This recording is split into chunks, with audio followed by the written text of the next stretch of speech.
आज हम लोग एक कहानी यह भी पाठ को पढ़ेंगे।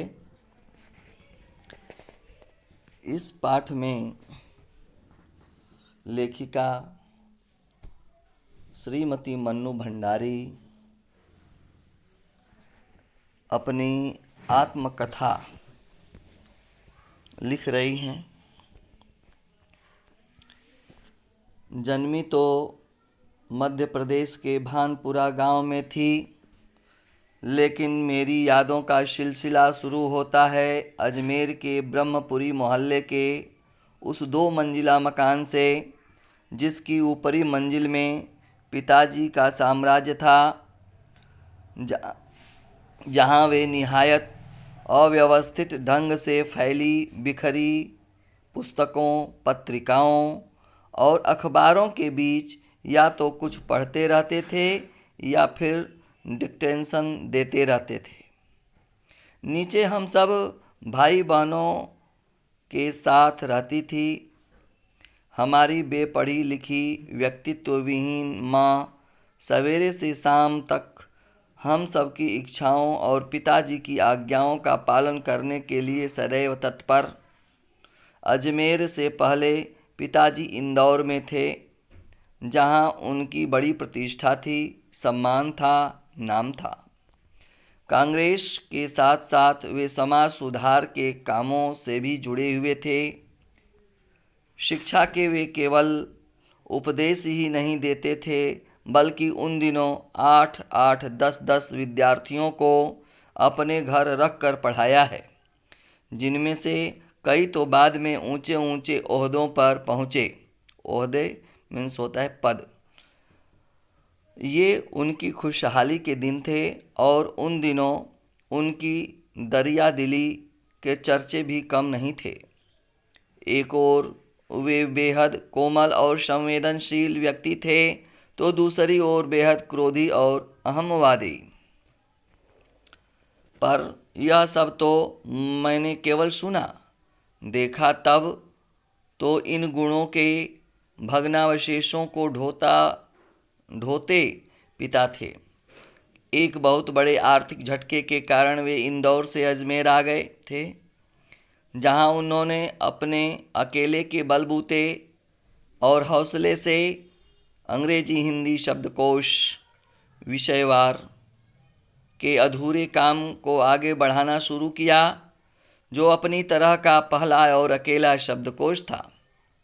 इसने उन्हें यश और प्रतिष्ठा तो बहुत दी, पर अर्थ नहीं।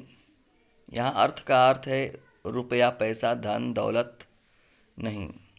और शायद गिनती आर्थिक स्थिति ने ही उनके व्यक्तित्व के सारे सकारात्मक पहलुओं को निचोड़ना शुरू कर दिया।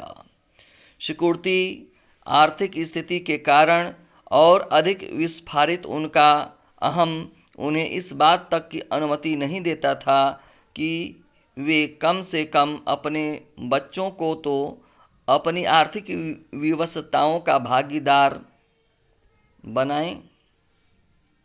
नवाबी आदतें, अधूरी महत्वाकांक्षाएं, हमेशा शीर्ष पर रहने के बाद हाशिए पर सरकते चले जाने की यातना, क्रोध बनकर हमेशा माँ को कंपाती, थरथराती रहती थी। अपनों के हाथों विश्वासघात की जाने कैसी गहरी चोटें होंगी। वे जिन्होंने आंख मूंद कर सबका विश्वास करने वाले पिता को बाद के दिनों में इतना शक्की बना दिया था कि जब तब हम लोग भी उसकी चपेट में आते ही रहते।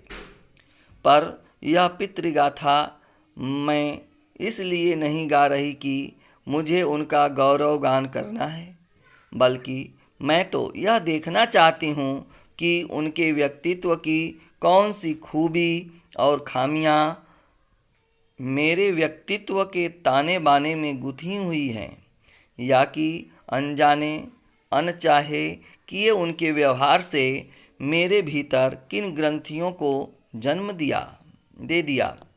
मैं काली हूँ, बचपन में दुबली और मरियल भी थी, गोरा रंग पिताजी की कमजोरी थी, सो बचपन में मुझसे 2 साल बड़ी खूब गोरी, स्वस्थ और हंसमुख बहन सुशीला से हर बात में तुलना और फिर उसकी प्रशंसा ने ही क्या मेरे भीतर ऐसे गहरे हीन भाव और ग्रंथि पैदा नहीं कर दी कि नाम, सम्मान और प्रतिष्ठा पाने के बावजूद आज तक मैं उससे उबर नहीं पाई। आज भी परिचय करवाते समय जब कोई कुछ विशेषता लगाकर मेरी लेखकीय उपलब्धियों का जिक्र करने लगता है तो मैं संकोच से सिमट ही नहीं जाती, बल्कि गड़ने गड़ने को हो आती हूँ। शायद अचेतन की किसी परत के नीचे दबी इस हीन भावना के चलते मैं अपनी किसी भी उपलब्धि पर भरोसा नहीं कर पाती। सब कुछ मुझे तुक्का ही लगता है।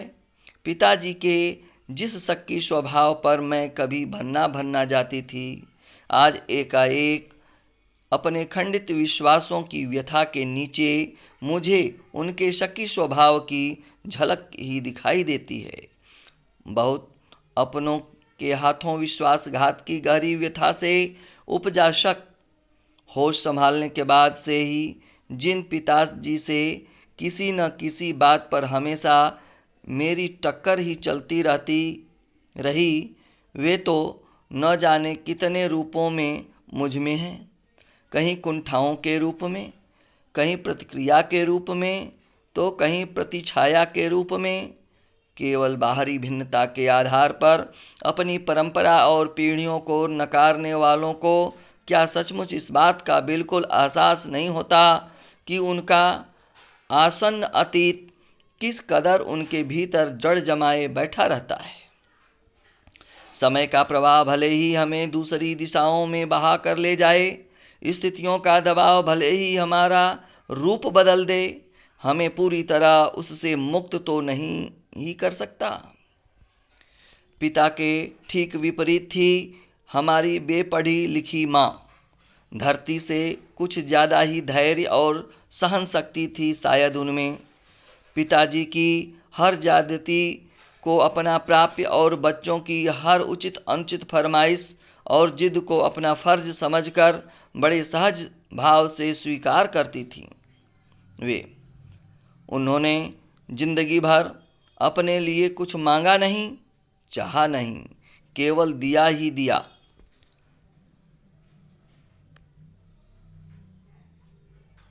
हम भाई बहनों का सारा लगाव शायद सहानुभूति से उपजा माँ के साथ था, लेकिन निहायत असहाय मजबूरी में लिपटा उनका यह त्याग कभी मेरा आदर्श नहीं बन सका। न उनका त्याग, न उनकी सहिष्णुता। खैर, जो भी हो, अब यह पैतृक पुराण यहीं समाप्त कर अपने पर लौटती हूँ। 5 भाई बहनों में सबसे छोटी मैं। अब लेखिका अपने बारे में बता रही है कि 5 भाई बहनों में सबसे छोटी मैं। सबसे बड़ी बहन की शादी के समय मैं शायद 7 साल की थी और उसकी एक धुंधली सी याद ही मेरे मन में है। लेकिन अपने से 2 साल बड़ी बहन सुशीला और मैंने घर के बड़े से आंगन में बचपन के सारे खेल खेले। सतोलिया, लंगड़ी टांग, पकड़म पकड़ाई, काली टीलों, तो कमरों में गुड्डे गुड़ियों के ब्याह भी रचाए। पास पड़ोस की सहेलियों के साथ यूँ खेलने को हमने भाइयों के साथ गिल्ली डंडा भी खेला और पतंग उड़ाने, कांच पीस कर माजा सूतने का काम भी किया। लेकिन उनकी गतिविधियों का दायरा घर के बाहर ही अधिक रहता था और हमारी सीमा थी घर। हाँ, इतना ज़रूर था कि उस ज़माने में घर की दीवारें घर तक ही समाप्त नहीं हो जाती थीं, बल्कि पूरे मोहल्ले तक फैली रहती थीं। यह कहने का भाव कि पूरे मोहल्ले में जाती थी। इसलिए मोहल्ले के किसी भी घर में जाने पर कोई पाबंदी नहीं थी, बल्कि कुछ घर तो परिवार का हिस्सा ही थे। आज तो मुझे बड़ी शिद्दत के साथ यह महसूस होता है कि अपनी ज़िंदगी खुद जीने के इस आधुनिक दबाव ने महानगरों के फ्लैट में रहने वालों को हमारे इस परंपरागत पड़ोस कल्चर से विच्छिन्न करके हमें कितना संकुचित, असहाय और असुरक्षित बना दिया है। मेरी कम से कम 1 दर्जन आरंभिक कहानियों के पात्र इसी मोहल्ले के हैं जहां मैंने अपनी किशोरावस्था गुजार अपनी युवावस्था का आरंभ किया था। 1-2 को छोड़कर उनमें से कोई भी पात्र मेरे परिवार का नहीं है। बस इनको देखते सुनते इनके बीच ही मैं बड़ी हुई थी, लेकिन इनकी छाप मेरे मन पर कितनी गहरी थी, इस बात का एहसास तो मुझे कहानियाँ लिखते समय हुआ। इतने वर्षों के अंतराल ने भी उनकी भाव भंगिमा, भाषा किसी को भी धुंधला नहीं किया था और बिना किसी विशेष प्रयास के बड़े सहज भाव से वे उतरते चले गए थे। उसी समय के दा साहब अपने व्यक्तित्व के अभिव्यक्ति के लिए अनुकूल परिस्थितियां पाते ही महाभोज में इतने वर्षों बाद कैसे एकाएक जीवित हो उठे, यह मेरे अपने लिए भी आश्चर्य का विषय था, एक सुखद आश्चर्य का। उस समय तक हमारे परिवार में लड़की के विवाह के लिए अनिवार्य योग्यता थी। उम्र में 16 वर्ष और शिक्षा में मैट्रिक कहते हैं 10वीं पास। सन 1944 ईस्वी में सुशीला ने यह योग्यता प्राप्त की और शादी करके कोलकाता चली गई। दोनों बड़े भाई भी आगे पढ़ाई के लिए बाहर चले गए। इन लोगों की छत्र छाया के हटते ही पहली बार मुझे नए सिरे से अपने वजूद का एहसास हुआ। पिताजी का ध्यान भी पहली बार मुझ पर केंद्रित हुआ। लड़कियों को जिस उम्र में स्कूली शिक्षा के साथ साथ सुघड़, गृहिणी और कुशल पाक शास्त्री बनाने के नुस्खे जुटाए जाते थे, पिताजी का आग्रह रहता था कि मैं रसोई से दूर ही रहूं। रसोई को वे भठियार खाना कहते थे और उनके हिसाब से वहां रहना अपनी क्षमता और प्रतिभा को भट्टी में झोंकना था। घर में आए दिन विभिन्न राजनीतिक पार्टियों के जमावड़े होते थे और जमकर बहसें होती थी। बहस करना पिताजी का प्रिय सगल था। चाय पानी या नाश्ता देने जाती तो पिताजी मुझे भी वहीं बैठने को कहते। वे चाहते थे कि मैं भी वहीं बैठूं, सुनूं और जानूं कि देश में चारों ओर क्या कुछ हो रहा है। देश में हो भी तो कितना कुछ रहा था। सन 1942 के आंदोलन के बाद से तो सारा देश जैसे खौल रहा था, लेकिन विभिन्न राजनीतिक पार्टियों की नीतियां, उनके आपसी विरोध या मतभेदों की तो मुझे दूर दूर तक कोई समझ नहीं थी। हाँ, क्रांतिकारियों और देशभक्त शहीदों के रोमानी आकर्षण, उनकी कुर्बानियों से जरूर मन आक्रांत रहता था। 10वीं कक्षा तक आलम यह था कि बिना किसी खास समझ के घर में होने वाली बहसें सुनती थी और बिना चुनाव किए, बिना लेखक की अहमियत से परिचित हुए किताबें पढ़ती थीं। लेकिन सन 1945 में जैसे ही 10वीं पास करके मैं फर्स्ट ईयर में आई, हिंदी की प्राध्यापिका शीला अग्रवाल से परिचय हुआ। सावित्री गर्ल्स हाई स्कूल, जहां मैंने ककहरा सीखा, 1 साल पहले ही कॉलेज बना था और वे इसी साल नियुक्त हुई थीं। उन्होंने बाकायदा साहित्य की दुनिया में प्रवेश करवाया। मात्र पढ़ने को चुनाव करके पढ़ने में बदला। खुद चुन चुन कर किताबें दी, पढ़ी हुई किताबों पर बहसें की, तो 2 साल बीतते न बीतते साहित्य की दुनिया शरत प्रेमचंद से बढ़कर जैनेन्द्र, अज्ञेय, यशपाल जी, भगवती चरण वर्मा तक फैल गई और फिर तो फैलती ही चली गई। उस समय जैनेन्द्र जी की छोटे छोटे सरल सहज वाक्यों वाली शैली ने बहुत आकृष्ट किया था। सुनीता उपन्यास था उनका, बहुत अच्छा लगा था। अज्ञेय जी का उपन्यास शेखर एक जीवनी पढ़ा जरूर पर उस समय वह मेरी समझ के सीमित दायरे में समा नहीं पाया था। कुछ सालों बाद नदी के द्वीप पढ़ा तो उसने मन को इस कदर बांधा कि उसी झोंक में शेखर को फिर से पढ़ गई। इस बार कुछ समझ के साथ। यह शायद मूल्यों के मंथन का युग था। पाप पुण्य, नैतिक अनैतिक, सही गलत की बनी बनाई धारणाओं के आगे प्रश्न चिन्ह ही नहीं लग रहे थे, उन्हें ध्वस्त भी किया जा रहा था।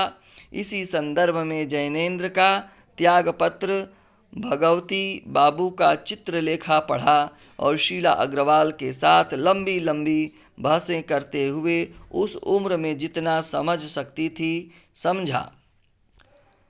शीला अग्रवाल ने साहित्य का दायरा ही नहीं बढ़ाया था, बल्कि घर की चारदीवारी के बीच बैठकर देश की स्थितियों को जानने समझने का जो सिलसिला पिताजी ने शुरू किया था, उन्होंने वहाँ से खींचकर उसे भी स्थितियों की सक्रिय भागीदारी में बदल दिया।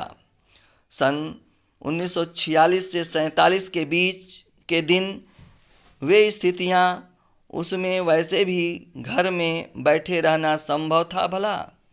प्रभात फेरियाँ, हड़तालें, जुलूस, भाषण हर शहर का चरित्र था और पूरे दमखम और जोश खरोश के साथ इन सब से जुड़ना हर युवा का उन्माद। मैं भी युवा थी और शीला अग्रवाल की जोशीली बातों ने रगों में बहते खून को लावे में बदल दिया था। स्थिति यह हुई कि एक बवंडर शहर में मचा हुआ था और एक घर में। पिताजी की आज़ादी की सीमा यहीं तक थी कि उनकी उपस्थिति में घर में आए लोगों के बीच उठूं बैठूं जानूं समझूं, हाथ उठा उठा कर नारे लगाती, हड़तालें करवाती, लड़कों के साथ शहर की सड़कें नापती। लड़की को अपनी सारी आधुनिकता के बावजूद बर्दाश्त करना उनके लिए मुश्किल हो रहा था, तो किसी की दी हुई आज़ादी के दायरे में चलना मेरे लिए। अब रगों में लहू की जगह लावा बहता हो तो सारे निषेध, सारी वर्जनाएं और सारा भय कैसे ध्वस्त हो जाता है, यह तभी जाना। और अपने क्रोध से सबको थरथरा देने वाले पिताजी से टक्कर लेने का जो सिलसिला तब शुरू हुआ था, राजेंद्र से शादी की तब तक वह चलता ही रहा। यश कामना, बल्कि कहूँ कि यश लिप्सा पिताजी की सबसे बड़ी दुर्बलता थी और उनके जीवन की धुरी था यह सिद्धांत कि व्यक्ति को कुछ विशिष्ट बनकर जीना चाहिए, कुछ ऐसे काम करने चाहिए कि समाज में उसका नाम हो, सम्मान हो, प्रतिष्ठा हो, वर्चस्व हो। इसके चलते ही मैं एक बार उनके कोप से बच गई थी। एक बार कॉलेज से प्रिंसिपल का पत्र आया कि पिताजी आकर मिलें और बताएं कि मेरी गतिविधियों के कारण मेरे खिलाफ अनुशासनात्मक कार्रवाई क्यों न की जाए। पत्र पढ़ते ही पिताजी आग बबूला, यह लड़की मुझे कहीं मुंह दिखाने लायक नहीं रखेगी, पता नहीं क्या क्या सुनना पड़ेगा वहाँ जाकर। 4 बच्चे पहले भी पढ़े थे, किसी ने ये दिन नहीं दिखाया। गुस्से से भन्नाते हुए ही वे गए थे। लौटकर क्या कहर बरसा होगा, इसका अनुमान था। सो मैं पड़ोस के एक मित्र के यहाँ जाकर बैठ गई। माँ को कह दिया कि लौटकर बहुत कुछ गुबार निकल जाए तब बुलाना। लेकिन जब माँ ने आकर कहा कि वे तो खुश ही हैं, चली चल, तो विश्वास नहीं हुआ। गई तो सही, लेकिन डरते डरते। सारे कॉलेज की लड़कियों पर इतना रौब है तेरा? सारा कॉलेज तुम 3 लड़कियों के इशारे पर चल रहा है। प्रिंसिपल बहुत परेशान थी और बार बार आग्रह कर रही थी कि मैं तुझे घर बिठा लूं, क्योंकि वे लोग किसी तरह डरा धमकाकर डांट डपट कर लड़कियों को क्लासों में भेजते हैं, और अगर तुम लोग एक इशारा कर दो कि क्लास छोड़कर बाहर आ जाओ तो सारी लड़कियां निकलकर मैदान में जमा होकर नारे लगाने लगती हैं अंग्रेजों के विरुद्ध। तुम लोगों के मारे कॉलेज चलाना मुश्किल हो गया है। उन लोगों के लिए कहाँ तो जाते समय पिताजी मुंह दिखाने से घबरा रहे थे, और कहाँ बड़े गर्व से कहकर आए कि यह तो पूरे देश की पुकार है, इस पर कोई कैसे रोक लगा सकता है भला। बेहद गदगद स्वर में पिताजी यह सब सुनाते रहे और मैं अवाक। मुझे न अपनी आँखों पर विश्वास हो रहा था, न अपने कानों पर यह हकीकत थी। एक घटना और। आज़ाद हिंद फौज के मुकदमे का सिलसिला था। सभी कॉलेजों, स्कूलों, दुकानों के लिए हड़ताल का आह्वान था। जो नहीं कर रहे थे, छात्रों का एक बहुत बड़ा समूह वहां जाकर हड़ताल करवा रहा था।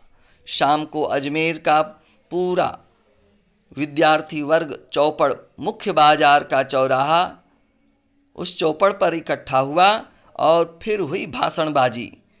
इस बीच पिताजी के एक निहायत दकियानूसी मित्र ने घर आकर अच्छी तरह पिताजी की लू उतारी। अरे, उस मन्नू की तो मत मारी गई है। पर भंडारी जी, आपको क्या हुआ?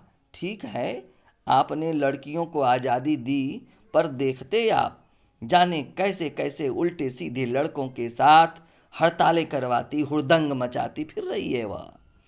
हमारे आपके घरों की लड़कियों को शोभा देता है यह सब? कोई मान मर्यादा, इज्जत आबरू का ख्याल भी रह गया है आपको या नहीं? वे तो आग लगा कर चले गए और पिताजी सारे दिन भभकते रहे। बस अब यही रह गया है कि लोग घर आकर थू थू करके चले जाएं। बंद करो अब इस मन्नू का घर से बाहर निकलना। इस सब से बेखबर मैं रात होने पर घर लौटी तो पिताजी के एक बेहद अंतरंग और अभिन्न मित्र ही नहीं, अजमेर के सबसे प्रतिष्ठित और सम्मानित डॉक्टर अंबालाल जी बैठे थे।